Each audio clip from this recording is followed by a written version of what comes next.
I don't even have my mic on. There you go. I'm back with you now. I was saying how Penny loves sitting there in the morning, just watching. In the afternoon, watching our guests. She just stares at them intensely, like she's going to ask them a question they probably won't be able to answer. In the morning show, she goes, I know I'm not going to get a word in edgewise, so I'll just sit here and be quiet. All right, well, I don't have much time this morning. I got places to be, so we're going to have to kind of do a quick show here this morning. I do want to get going here. First off, I do want to give you the weather report. I was already outside this morning with Princess Penny, taking our morning constitutional, checking out every blade of grass, checking out every leaf, and making sure that everything was in its place. Right now it is 76 degrees out there. I think I'm going to put the camera on me. Do you mind? I don't care. Okay. Good morning, everybody. 76 degrees, feels like 76. And we are headed for today for a hot one, folks. 91 degrees. Low of 66, no real chance of any rain. We are looking at plentiful sunshine. If you're going to be outside today, make sure you're hydrated and think about your pets that are outside. You know, when it heats up like this, let me tell you something. You have water out there in a metal dish. Guess what? It's going to get too hot for them to drink. Quick aside. When I first got Penny, I'd put down a bowl of water. She'd never drink it. I happened to drop an ice cube one day, and she just chowed down on that ice cube. So, you know, being the accommodating person that I am and wanting to make sure that Princess Penny was drinking enough, I started getting fresh ice cubes out of the freezer every day when I was trying to get her to drink some water. I'd have a bowl of water. I even bought one of those things that circulates the water. You know, I bought into all this stuff. Then one day I was reading about how why do dogs drink out of toilet bowls? And Penny hadn't really done that, but I decided, well, I'm going to read it anyways. So I read it, and it said they like cold water. Well, bingo. I went and got cold water for Penny, and she started drinking cold water. And every day now she drinks nice cold water from the tap, not from the filtered water. No, she likes cold tap water. So that's what she drinks. Anyways, I thought that was an interesting aside. If you're having trouble with your dog, maybe it's the fact the water's not cold. So to go back to my point, when the water gets hot, they're not going to drink it. Number one. That number two, they probably can't drink it.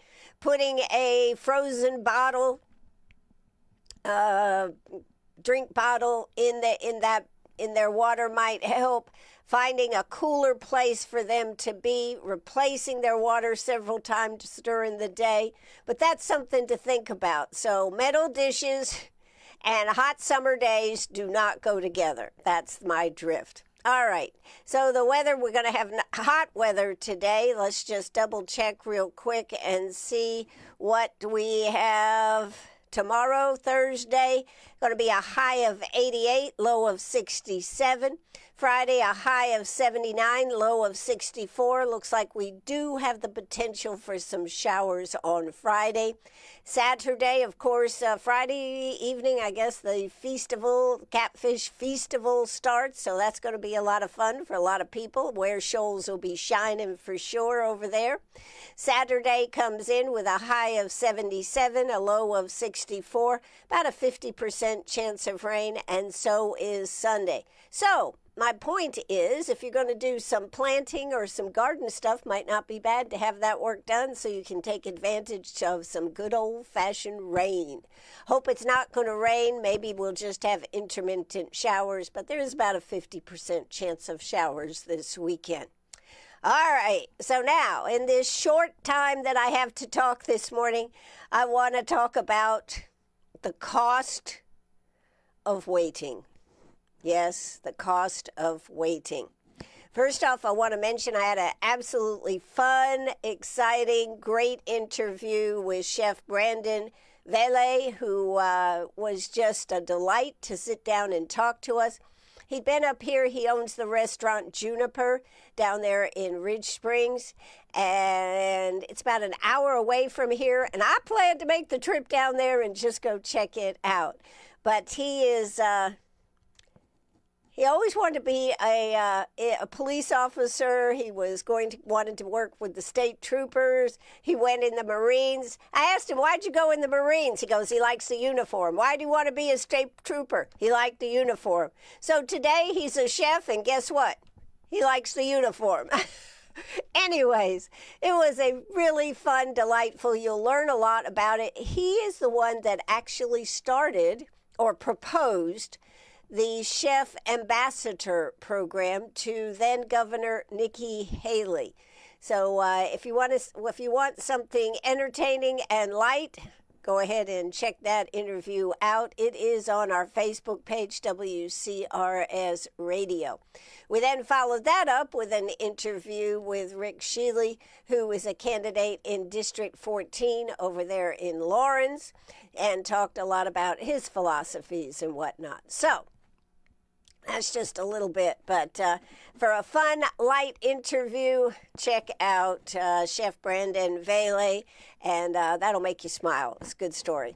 All right, what else did we have here today? Now, what are they cooking up in Colombia? Yes, notice the reference to cooking. Yes, what are they cooking up in Colombia? I don't know. The main thing I wanted to spend a little bit of time talking about is the cost of waiting, what it is going to cost us. Whether you support redistricting or not, whether you oppose it, the question for me is not simply politics, it's timing and cost. Lawmakers had opportunities. You may have forgotten this, but back in late January, 1st of February, they wanted to take up redistricting, and they said, no, that's boring. I don't know what they said, but anyways, they decided to pass on it. Well, now they've decided to do it at the very last minute. Lawmakers, as I said, had the opportunities. They passed on it, and now here we are in a special session, which I believe the 2 days that the House was in session cost about $200,000 when you think about them, the cost, all the support staff, all the things that go into running our government, about $200,000. So that was for the special session, $203,000. House, that was for the House special cost. I'm not sure how much it'll cost for the Senate. They, I think, go back into session today. But how much is this election going to cost? $3.5 million. 10,000 ballots had already been mailed out. There had been a lot that had already come back in. We're not talking about a hypothetical election now. We're actually already talking about ballots that are out, ballots that are coming back in. They say that the June 9th primary is still going to go ahead. The only ones it's going to affect are the 7 congressional districts. And of course, I have a big question now, big question. Will they have to have a new date for those to sign up for the primary? Will those that are already running have to re-sign up again? I think those are a lot of questions. But anyways, so how sensical is this? Is it just because President Trump put his foot down and said, I want it now? I think so. I think that's there. So no matter where you stand on this, whether you're for it or not, somebody has got to pay for it. Somebody has to pay for it. So is this careful planning, or are we creating confusion and expense that could have been avoided? I think, isn't that one of the questions that you would have? I think so. This is not conspiracy. It's just politics. But after last night's primaries, we seem to be seeing the power of Trump. The power of Trump. Let's see. Trump backed Tommy Tuberville, who won the Alabama governor primary. Trump-backed candidates continue performing strongly in GOP contests. Ken Paxton yesterday picked up the endorsement, pretty much saying sayonara to Cronin, who has not was in a runoff. This was a runoff election. So everybody's feeling pretty confident that Ken Paxton will have that race. Other races that were moving forward for this that got axed. What was it? Massey over there in Kentucky. He was pretty cocky. Now he's not. Handpicked candidate by Trump is now the nominee. So I think the fear is real.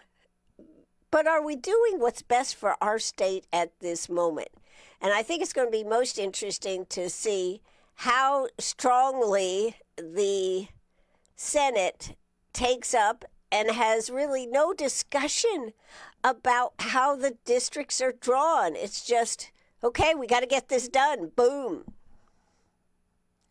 I don't see it as a good thing for our state. I don't have any problem with redrawing, but wouldn't it have made more sense if you were going to do this back in January, February, and have some discussion about it? I think so. From what I've heard, it was kind of wild down there in Columbia yesterday. I don't think they got finished till like 1 o'clock in the morning. The Democrats had decided to flood the gates with like 600 amendments. Well, the Republicans got that thrown out. Each person had one amendment. And then the thing that happened, this is probably, I was just reading an article about it. They forced the bill to be read on the House floor. That took 3.5 hours. All while the little guys and little gals down there at the House of Representatives sat there tattling on each other like, he's eating in here, or he just left and went to the bathroom. You're supposed to be in their seats. I guess they're supposed to be sitting with their hands folded at their desk looking straight forward. I don't know. Sounds like school to me. But anyways, 3.5 hours before they actually could vote. Now, I will say there have been some interesting new developments, I'll say, overnight. One of the things is it looks like they are going to, it's going to cost quite a bit it's going to cost a lot. The state will spend $3.5 million to run a second set of primaries. But then it says that estimates provided to the State Election Commission by county offices include $526,000 in Charleston, $124,000 in Greenville, $443,000 in Richland. And these are additional costs. And I don't think that the state just picks these costs up. Now, I believe there is some that they pick up. One of the other things, doing a primary in August means that places that are normally open, i.e. schools, buildings where the school is out, they'll be back in session. Will that mean that the schools will have to be out and make up a day? I mean, there's all kinds of logistics for this. But the one thing that I thought was rather interesting is that they are going to be sued today, I think, by the League of Women Voters, and another group are coming together to sue, and it'll be interesting to see what happens there. Anyways, this is by no means over. It is just the beginning of what I consider is very bad planning, and we've seen it all year long with the House and the Senate. So what do you think about it? 864-332-9355, or join me on Facebook this morning. Looks like James is with us here this morning. Good morning, James. How you doing? But what do you think about the fact that they have pushed this through? They did not reconsider the maps, I don't believe. All they have done is said, that's fine. So the way the districts are laid out does not really make a lot of sense. Now, I don't have a lot of time to discuss it. I think it's really immaterial because we have to see what the Senate is going to do. Are they going to take it up? Are there going to be Republicans that join with the Democrats and keep this from happening? Big question. Do they have Trump? Fear of Trump. As they've said in the news that the Republican Party is definitely Trump's party. So he is showing his power, and he is unwavering in trying to make sure. But one thing nobody really has talked about that much, or maybe thought about, is what about these Republicans that are in office till January, particularly in the House, they may not be as supportive of Trump or trying to be team players in the last 6 months of the session. Now, they are, of course. What are you doing, Penny? I don't know. I'm bored. Okay. They may not be as supportive of the Trump agenda, which can slow down what they're trying to do in for the rest of the season, because the Republican majority in the House is very, very small. So does a Cornyn from Texas, does a Massey from Kentucky, who else? There was somebody else that was defeated the other day. Do they become rogue Republicans, rogue Republicans, and start doing their own thing and not really giving a darn about how much pressure the Republican Party can put on them? And will they try to make a name for themselves being cantankerous? Questions that I have. All right, so that's a little bit about that. I think I am going to I'm not sure whether what we're doing this afternoon, we may have a change in schedule, but either way, I am going to be here, and I will let you know a little bit later when I get the hard answer on a couple of questions. But we're getting ready to do something delightful and delicious. Something we all can agree on is what? Signing up for Chick-fil-A's breakfast for a bunch. That's right, because it's delightful, it's delicious, and just a wee bit surprising. So if you know a group, could even be your group, whether it's a work group, groups that do anything, work, business, church groups that come together that do things, a deserving group needing some little special to make them feel extra special, nominate them today for breakfast with a bunch. So do it today. All you got to do is go to 864-332-9355. That's 864-332-9355. Simply calling out the Chick-fil-A community moments, give you a way to salute a group that works hard for our community. Do it today. 864-332-9355. We'll be giving away our first breakfast for a bunch tomorrow. Should be doing it live here on the show if everything goes as planned. So that is going to be a lot of fun, and then we'll be setting it up, and whoever nominates this group gets a delightful surprise for yourself, all from Chick-fil-A. So wouldn't you like to have breakfast for a bunch? Wouldn't you like to nominate a group that works hard, whether they're nurses or CPW groups, linemen, whoever the group is, doesn't matter. We have had quite a good group of ones who have already put in, but we'll be doing this again next week. So get your name in there so that you can have the opportunity. Nonprofit groups that work hard doing things that need a little specialness from Chick-fil-A and WCRS, all you got to do, 864-332-9355. Call it or text it. Please tell us, one, why you think they deserve it, and two, make sure you give me your name so I can be sure to make sure that if your group is chosen, that you will get a surprising treat. And we just got another entry. This was on Facebook Live. We'll be sure to get that in there for you. So 864-332-9355. Thanks so much for participating here this morning. Keep it rolling. Keep playing it forward, because you know what? We need a little heart in this for all of us, and we need a little something special. And doesn't Chick-fil-A always make you feel special? I'll answer that. Yes, they do. So do it today, 864-332-9355.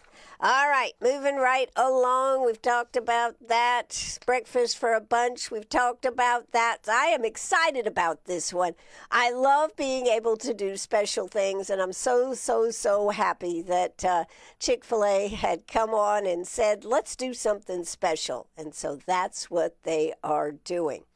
All right, now, Festival of Flowers Mix and Mingle is tomorrow. This is the ladies' luncheon reimagined. Really going to be a neat event. I'm excited to see how they pull this all together and pull it off.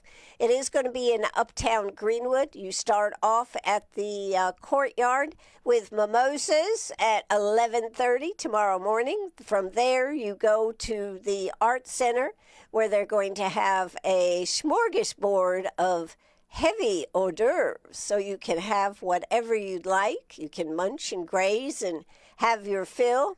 After that, you move to the theater. Oh, don't forget to dress and wear your hat, because they'll have a hat competition going on too, where you'll win a nice prize. Then from there, we go over to the theater, where Laura Braxton, who has overcome a huge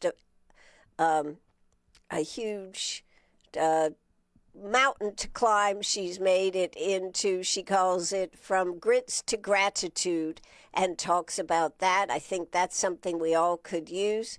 And then they're also doing a short scene from Annie, which is coming up in the next week, 10 days for the theater, Greenwood Community Theater. So we'll see a little short of that. Next, you go to the museum for dessert. That's right. So it's mix and mingle and keep it moving, folks. By the way, if you're concerned about where you'd have to park, no worries. Just park down there in Hampton Plaza, which is where Eggs Up Grill is, Fat Daddy's is, and they will have golf carts whirling us up and down the hill, no problem. So they've tried to think of everything. Really is a nice opportunity to grab up a girlfriend, friends, and go out there and have a mimosa and celebrate the fact that summer is almost here and it's hot. There you go. All right, I'm Ann Eller. That's going to be a lot of fun. You can go to their website to sign up, scfestivalofflowers.org, scfestivalofflowers.org. There's a lot of things that you can put off, but one thing you can't put off is going to this luncheon and saying, it's good to have something fun to do. So anyways, I wanted to tell you about that. But that is going to do it for me today. I told you it had to be short. Penny, what have you got anything to say here? Penny, you want to say anything? Penny? Nope. She's been a little cantankerous here lately. I'm not really sure what her issue is. Oh, yeah, not enough treats. There you go. Anyways, I'm Ann Eller. This is WCRS Radio. I am excited as I am every day to be here with you. I want to bring you more details, so tune in this afternoon. We'll see whether our guest is going to be able to make it or whether we're going to reschedule. I'll let you know that later today. But if he reschedules, I'm coming back. It'll be an interesting show, as it always is, right here on WCRS. You know, we can remember stuff, even though we're turning 85 on September 1st right here in Greenwood. That's going to do it for us. We're going to drop the curtain. Yes, we are. We're going to drop the curtain. You got anything else there? Oh, you do? You going to say something? Well, let's see. Let's see. Where is it? Oh, I've already moved ahead. Let's see if we can come back here. You got anything to say, Penny? Let's eat. Okay, we'll eat. That's going to do it for us. You know, Gracie used to know when I said the end of the show. Penny's learning the end of the show. Yes, it's time for us to go. Going to drop the curtain. Going to cue the music. Have a great day. Bye-bye, everybody.